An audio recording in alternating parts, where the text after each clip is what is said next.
Fridge उघडला आणि हा माझ्याकडे डोळे वाटारून बघत होता. म्हटलं चल आज तुझीच बारी आहे.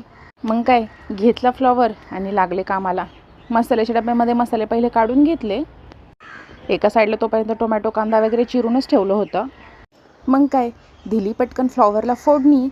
आणि फ्लॉवर म्हणजे सगळ्यांच्या आवडीची भाजी, तरी पण फ्रीजमध्ये होता म्हटल्यावरती काय मला त्याची भाजी करायलाच लागणार होती. अशी मस्त चमचमीत भाजी केली होती. नक्की कमेंट्स करून सांगा कशी झाली आहे. फ्लॉवर तुम्हाला आवडतो का हे पण नक्की कमेंट्स करून सांगायचं आहे. नसेल आवडत तर कमेंट्स करून ते पण सांगायचं आहे. आणि तुम्ही कशा पद्धतीने फ्लॉवरची भाजी बनवता, जेणेकरून मग मी पण पुढच्या वेळेस ट्राय करेन आणि ती सगळ्यांना आवडेल याचा मी एकदा नक्कीच प्रयत्न करणार आहे. मग तुमची जर वेगळी टेक्निक असेल, पद्धत असेल तर नक्की मला कमेंट्स करून सांगा. असो, घरातलं सगळं आवरलेलं आहे, कार्टूनला स्कूलला सोडवलेलं आहे आणि मी निघालेली आहे ऑफिसला. कशी दिसते कमेंट्स करून नक्की सांगा. आत्ता काय दुकानं 2 दिवस सगळी बंदच आहेत. आपले जे अजितदादा पवार आहेत ते गेल्यामुळे.